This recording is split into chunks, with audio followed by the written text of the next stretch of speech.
कालू कौवे की माँ ने 5 मुर्गियाँ पाल रखी थीं। वो उन मुर्गियों के अंडे बाजार में बेच कर आती और आए हुए मुनाफा से अपना घर चलाती। आज कालू कौवे की माँ की तबीयत ठीक ना थी, इसलिए कालू कौवे की माँ कालू कौवे से कहती है, कालू बेटा मेरे पास आओ, मेरी बात सुनो। हाँ माँ, क्या बात है? कालू बेटा आज मैं कुछ ठीक नहीं हूँ, तुम जाओ और ये अंडे बाजार में बेच आओ। हाँ माँ, मैं ये अंडे बेच आता हूँ। माँ, मैं इन अंडों को बेचकर अपने लिए एक घड़ी ले लूँ? नहीं कालू बेटा, अभी मुझे पैसों की जरूरत है, मैं तुम्हें घड़ी बाद में ले दूंगी। फिर कालू कौवा अंडों की टोकरी अपने सर पर उठाता है और बाजार की तरफ जाता है। रास्ते में जाते हुए कालू कौवा सोच रहा था, मैं माँ से कुछ पैसे लेकर एक आलू खरीदूंगा और फिर उस आलू को अपने घर के पास जमीन में दबा दूंगा और फिर जब मेरा आलू का पौधा उगाया तो मैं उसे पानी दूंगा। रास्ते में बैठा कबूतर कौवे की बात सुन लेता है। कालू रुको रुको कालू, क्या खुद से बातें करते जा रहे हो? मैं अपनी आलूओं की फसल बेचने वाला हूँ।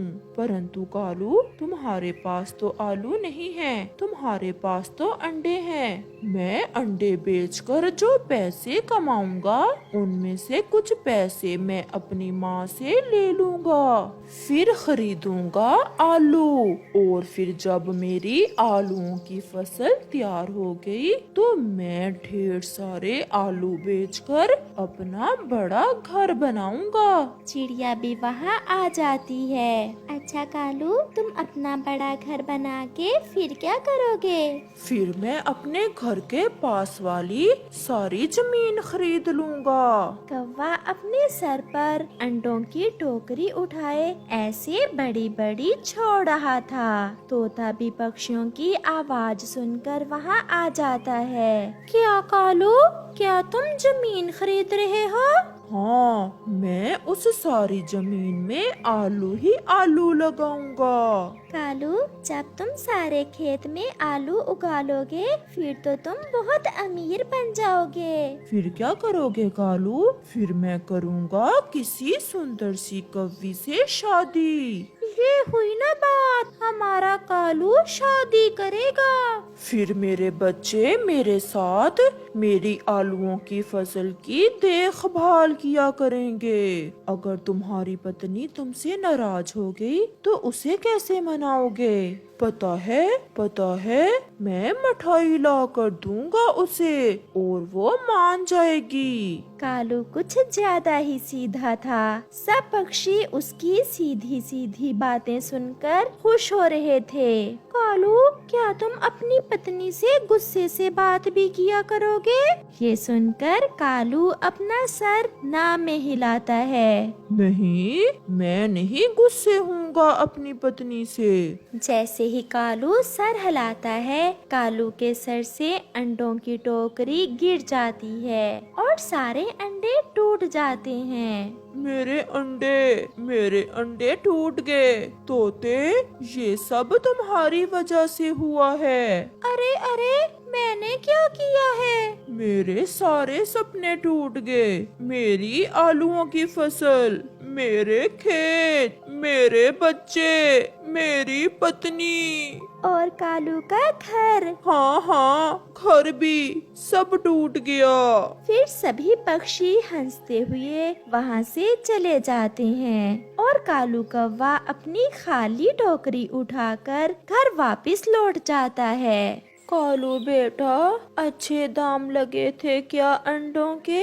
कालू चुप रहता है। कालू, चुप क्यों हो बेटा? माँ, क्या बताऊं, मैं ख्यालों की दुनिया में इतना गुम हो गया था कि पता ही नहीं चला कि कब अंडों की टोकरी गिरी और अंडे टूट गए। कालू की माँ झाड़ू उठा लेती है। कभी तो कोई काम सीधा कर लिया करो। माँ, मुझे मारना ना, बस मुझे एक आलू ले दें, फिर देखना मैं कैसे उस आलू से आपको अमीर बनकर दिखाता हूँ। ये सुनकर उसकी माँ उसे 2 झाड़ू मारती है और कालू कौवा भाग जाता है। प्यारे दोस्तों, अपनी जिंदगी में कुछ करना सीखो, ना कि कालू कौवे की तरह ख्याली पुलाव ही बनाते रहो, क्योंकि समय कम है और काम बहुत ज्यादा। प्यारे दोस्तों, इस कहानी के कल वाले भाग में आपने देखा कि कैसे रानो चिड़िया का अंडा बाढ़ के पानी में बह गया और फिर कैसे मीनू चिड़िया ने उस अंडे को पानी से निकाल लिया। मीनू चिड़िया की अपनी संतान नहीं थी, वो उस अंडे से निकलने वाले बच्चे को अपने बच्चे की तरह ही पालती है। और फिर जग्गू कौवे की कुकू के साथ लड़ाई हो जाती है और जग्गू घर आकर अपनी मम्मा को कुकू की शिकायतें लगाता है। उस अनाथ की इतनी हिम्मत कि मेरे बच्चे को मारे। मम्मा, आप उसे अनाथ क्यों कह रही हैं? उसके मम्मा पापा तो जिंदा हैं। जग्गू बेटा, ये कुकू मीनू और चूचू का सगा बेटा नहीं है। ये तो मीनू को पानी में बहता हुआ मिला था और ऐश कर रहा है अब उनकी दौलत के सर पर। मम्मा, मम्मा, मैं भी उस कुकू को ऐश नहीं करने दूंगा। मैं अभी उसे जाकर बताता हूँ कि वो मीनू आंटी और चूचू अंकल का सगा बेटा नहीं है। फिर जग्गू जल्दी से वापस कुकू के पास जाता है। तुम फिर से आ गए, मैं ही चला जाता हूँ यहाँ से। तुम जैसे शरारती पक्षियों के पास रहना ही नहीं चाहिए। हाँ हाँ, चले जाना, लेकिन जाने से पहले एक सच तो सुनते जाओ। सच? कैसा सच? तुम्हें पता है जिन्हें तुम अपने मम्मा पापा कहते हो वो तुम्हारे सगे मम्मा पापा नहीं हैं, बल्कि तुम तो उन्हें नदी में बहते हुए मिले थे। बेचारा अनाथ कहीं का। ऐसा कहकर जग्गू वहाँ से चला जाता है और कुकू तो वही पत्थर का बना खड़ा था। उसे तो अपने कानों पर विश्वास ही नहीं आ रहा था। कुछ देर बाद कुकू अपने घर वापस जाता है और चुप करके बैठ जाता है। कुकू बेटा, क्या हुआ है? आप ऐसे उदास होकर क्यों बैठ गए हो? बेटा, आप ठीक तो हो? लेकिन कुकू खामोश रहता है। मीनू तो कुकू को ऐसे खामोश देखकर बहुत परेशान हो जाती है। मेरी जान, बताओ ना, क्या बात है? आप कभी भी ऐसे खामोश होकर नहीं बैठे हो। आप मेरी कसम खाकर बताएं, मैं जो पूछूंगा आप मुझे सच सच बताएंगी। बेटा, बताओ तो, हुआ क्या है? तुम क्या पूछना चाहते हो? क्या मैं आपका सगा बेटा नहीं हूँ? मीनू की तो जान ही निकल जाती है। बेटा, ये आप कैसी बातें कर रहे हो? आप हमारे ही बेटे हो। फिर मेरी कसम खाएं, अगर मैं आपका बेटा हूँ तो मेरी कसम खाकर बताएं कि मैं आपका सगा बेटा हूँ। मीनू अपने बेटे की कभी भी झूठी कसम नहीं खा सकती थी। मीनू खामोश रहती है। मम्मा, आपकी खामोशी का क्या मतलब है? मुझे सब पता चल गया, मुझे सब पता चल गया। कुकू रोता हुआ घर से बाहर निकल जाता है। चूचू भी पीछे खड़ा सब सुन रहा था। मीनू कुकू के पीछे जाने लगती है तो चूचू उसे रोक देता है। मीनू, इस समय तुम कुकू के पीछे मत जाओ, उसे इस समय कुछ समझ नहीं आएगा, लेकिन आने वाला समय उसे सब समझा देगा। कुकू सीधा गोरी कौवी के पास जाता है। आंटी, आप बताएं, आप तो सब जानती हैं, मैं किसका बेटा हूँ? कुकू बेटा, मैं तुमसे झूठ नहीं बोलूंगी। मैं ज्यादा तो नहीं जानती, लेकिन मुझे इतना पता है कि पिछले साल पश्चिम वाले जंगल में बाढ़ आई थी और तुम उसी बाढ़ के पानी में बहकर इस जंगल में आ गए थे और मीनू ने तुम्हें उठा लिया था। मीनू तो बेऔलाद थी, उसने तुम्हारे माता पिता को ढूंढने की बजाय तुम्हें खुद ही रख लिया। अब तुम्हारे माता पिता कैसे रह रहे होंगे तुम्हारे बिना? मुझे जाना होगा, अपने मम्मा पापा को ढूंढने मुझे जाना होगा।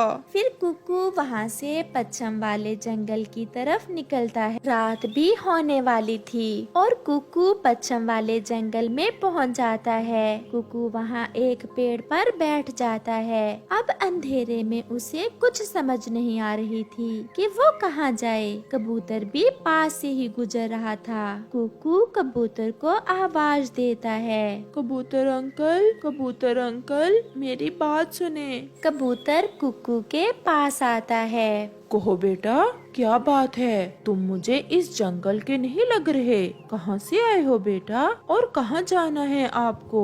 कबूतर एक साथ ही कई सवाल करता है। अंकल, मैं इसी जंगल का हूँ, लेकिन मैं अपने मम्मा पापा से बिछड़ गया था। पिछले साल इस जंगल में जो बाढ़ आई थी, मैं उसी बाढ़ में अपने मम्मा पापा से बिछड़ गया था। कहीं ये रानू का बेटा तो नहीं है? अंकल, आप क्या सोचने लग गए? कुछ नहीं बेटा, चलो मैं तुम्हें एक चिड़िया के पास लेकर जाता हूँ, शायद वो तुम्हारी मदद कर सके। फिर कबूतर कुकू को रानो चिड़िया के घर ले जाता है।